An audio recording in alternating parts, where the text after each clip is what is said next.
লোকদের আসল সময় নষ্ট হয় মস্তি করে। আড্ডাবাজির ভিতর সময় নষ্ট। আরেকটা আড্ডাবাজি আর মস্তি। এর বাইরে কোনো কাজ নাই। তার মানে রাসূলুল্লাহ সাল্লাল্লাহু আলাইহি ওয়াসাল্লাম ভাষা অনুযায়ী সে অভিশপ্ত। দুনিয়া কুল্লুহা মালুনা ওয়া মালুনাতুম মাফি ইল্লা যিকরু। আল্লাহর জিকির ছাড়া, দিন ছাড়া অন্য যা আছে সবই অভিশপ্ত। যে ব্যক্তির মাঝে দিন নাই, যে আলোচনায় দিন নাই, যে কথায় দিন নাই, যে কাজে দিন নাই সব অভিশপ্ত। এটা দিলের ভিতর বসাতে হবে। বাঁচতে হলে আমরা যেটা বলবো সেটা যারা ১ নাম্বার কাজ, যারা সময়কে কাজে লাগায়, দিন ইমানের কথা নিয়ে যারা ব্যস্ত থাকে, এমন লোক আল্লাহওয়ালা, কোন অর্থে আল্লাহওয়ালা যারা বেহুদা কথা কাজের ভিতর জড়ায় না, ফালতু কথার ভিতর জড়ায় না।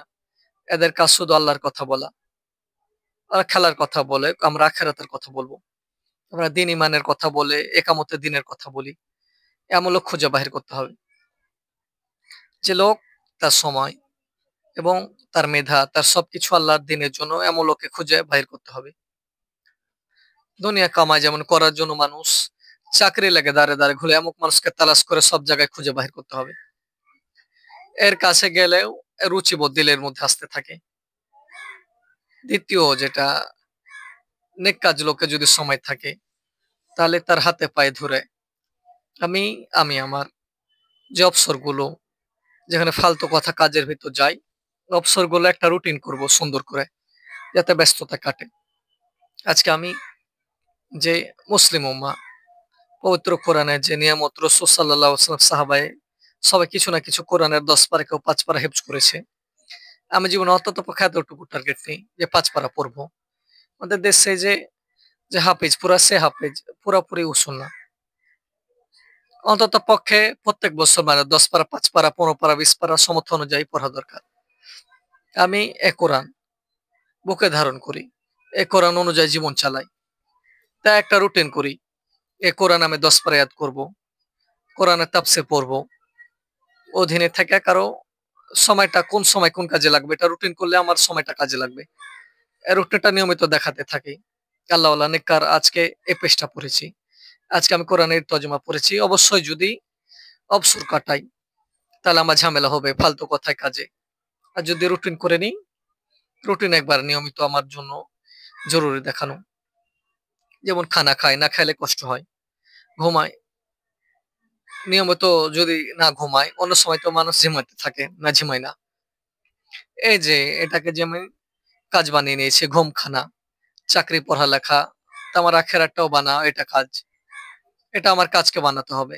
রুটিন তৈরি করতে হবে। রুটিন করে কোরআন, তাফসির, হাদিস এবং বিশেষ করে সাধারণ মানুষের জন্য যারা গবেষক হতে চায় না, দিনদার হতে চায়, এদের জন্য জান্নাত জাহান্নামের আলোচনা। আল্লাহ রাব্বুল ইজ্জতের কুদরত, মরণের পর কি হবে এই সমস্ত আলোচনা স্মরণ করতে হবে নিয়মিত। তার মানে রুটিন তৈরি করতে হবে এবং রুটিন অনুযায়ী চলতে কিছু মুহাসাবা তৈরি করে একজন আলেমের কাছে দিতে হবে। এটা খুব মজবুত বিষয়। এটা যদি ঠিক করি তো ঠিক হয়ে যাবে। দ্বিতীয় যেটা, যার সাথে গেলে, যে উপকরণের কাছে গেলে বেহুদা সময় আমার সময়টা নষ্ট হয়, বেধা নষ্ট হয়, কার কাছে যাব না। এটা ছাড়তে হবে। এটা কোনো অজিফা নাই যে একজনকে ফু দিয়ে দেবো আল্লাহ হয়ে যাবে, এরকম অজিফা নাই। কোন নবীরা শুধু আল্লাহর কাছ থেকে ফু নিয়ে বসে থাকেন। এ ফুর কোনো সম্ভাবনা নাই, কাজ করতে হবে। যেগুলো অন্যায়, বেহুদা কাজ ওগুলোকে ছাড়তে হবে। এরপরে যেটা, গুরুত্ব দিয়ে ফাজেল আমলগুলো পড়তে হবে। কোন কাজ করলে কি ফায়দা, কি কাজ করার আগে ফাজেল আমলগুলো একবারে মজবুতির সাথে জেহেনে আনতে। পাশাপাশি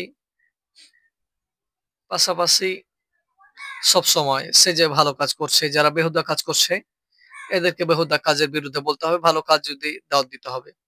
দাওয়াত এমন এক শক্তিশালী বিষয় যার দ্বারা অন্যরা হেদায়েত না পেলেও গুনাহ থেকে বাঁচা সহজ হয়। দিনের পর উঠা সহজ। তার মানে আমি একসময় বেহুদা কাজ করেছি, তোরা করিস না। এখন আমার সময়টা কত কাজে লাগছে। আমি তো আশাবাদী রাসূলুল্লাহ সাল্লাল্লাহু আলাইহি ওয়াসাল্লামের সাথে জান্নাতে থাকবো। এ সমস্ত আলোচনা তার বিবির সাথে করবে, বাড়িতে করবে, যেখানে যাক ওখানে যদি করে, ওকে দেখলে সব পালাবে। ওর লাগে বেহুদা কথা কেউ বলবেই না। ও খেয়েছে হয়তো নামাজে দেখতে আসবে, চল পালাই। ওকে দেখলে এলাকা ফাঁকা। ওকে গল্পের আসরকে বসাবে না। এভাবে দিনের পর জমতে পারবে। আমরা যদি নিয়ম মাফিক এই কাজগুলো করি আল্লাহ তাআলা আমাদের কবুল করবে। কিন্তু আমার এটা সিরিয়াস ভাবে নিয়ে রুটিন তৈরি করতে হবে। রুটিন অনুযায়ী চলতে হবে। জান্নাত জাহান্নামের তাজকিরাত স্মরণ করতে হবে। ফাজিল আমলগুলো সামনে আনতে হবে। পাশাপাশি আমার যেটা করতে হবে সেটা ওই বিষয়ের যে খারাপ ওটা মানুষের সামনে তুলতে হবে। ভালো বিষয় মানুষকে উৎসাহ দিতে হবে। আল্লাহ তাআলা আমাদেরকে দিনের সহিবস্থান করুন।